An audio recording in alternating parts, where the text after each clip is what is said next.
Un grupo éter es un oxígeno unido por un enlace simple a dos cadenas de carbono que se representa con R y R'.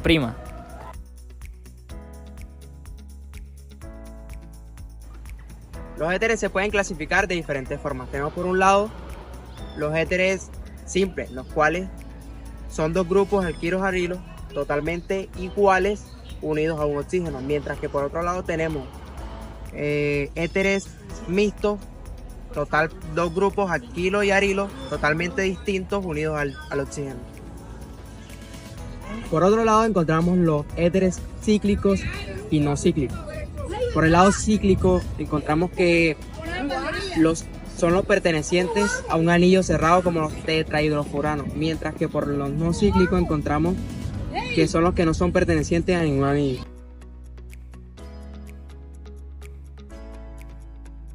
Ahora hablemos un poco sobre la nomenclatura de los éteres. En primer lugar tenemos a la nomenclatura de IUPAC, en donde se nombran usando el prefijo de los grupos alquilo seguido de la palabra éter. También tenemos la nomenclatura común, en donde se nombran usando la palabra éter precedida de los nombres de los grupos alquilo o arilo en orden alfabético. Bien, nos fijamos en los grupos sustituyentes que tiene el carbono al lado y nos damos cuenta que son grupos de un solo carbono. Como son grupos de un solo carbono, llevarán el prefijo met. Entonces les damos el nombre de metil. Y si nos damos cuenta, tanto el grupo de la izquierda como el de la derecha son totalmente iguales. Por lo tanto, colocamos dimetil éter.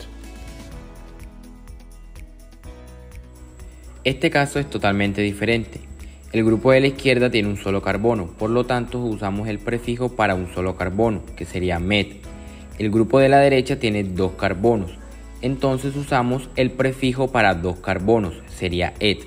Tendríamos un metil y un etil, y la palabra éter que no puede faltar, quedando finalmente como metil, etil, éter. La siguiente es una manera diferente. Vamos a contar cada uno de los brazos al lado del oxígeno del centro. Cada uno de los brazos representa un carbono. Tenemos a nuestro lado izquierdo 1, 2, 3 carbonos y a nuestro lado derecho tenemos 2 carbonos. Nuestro grupo del lado izquierdo tendrá el prefijo para 3 carbonos, que es propil, y nuestro grupo del lado derecho tendrá el prefijo para 2 carbonos, que será etil, y al final la palabra éter. ¿Qué pasa si nos encontramos el caso contrario? Es decir, que a partir del nombre hagamos la estructura. Al ver la palabra éter nos está indicando que debemos colocar el oxígeno. Si leemos el resto del nombre, dice dipropil, quiere decir que tiene 2 ramas de carbono de 3 carbonos cada una. Luego de colocar los carbonos solamente saturamos. Por último practicamos con el éter butílico. Apenas vemos éter, colocamos el oxígeno en el centro.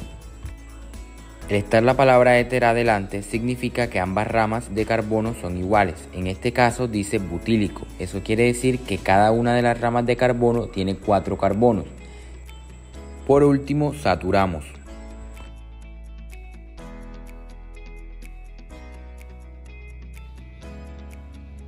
De los éteres encontramos 3 tipos de uso. En el primero encontramos solvente, ya que es un buen disolvente debido a su baja reactividad.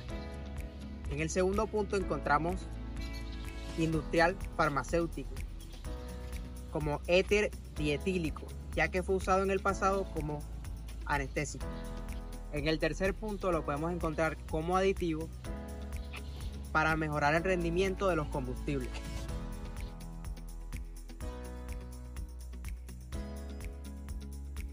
Ahora les hablaremos sobre las propiedades físicas de los éteres. Estos poseen un punto de ebullición relativamente bajo en comparación a alcoholes de masa molecular similar, ya que no cuentan con enlaces de hidrógeno entre sus moléculas.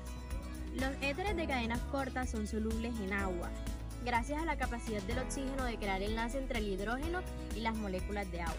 A medida que las cadenas de alquilo aumentan, la solubilidad en agua disminuye. Los éteres son generalmente volátiles, especialmente los de bajo peso molecular. Los éteres son bastante inertes y no reaccionan fácilmente con la mayoría de los reactivos comunes.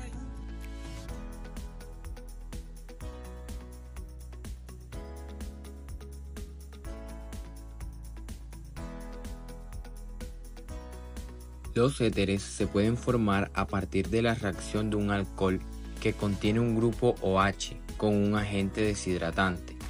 Durante esta reacción se elimina una molécula de agua. Esto se conoce como una reacción de deshidratación. Los grupos alquilo se unen al oxígeno, formando un enlace conocido como enlace éter.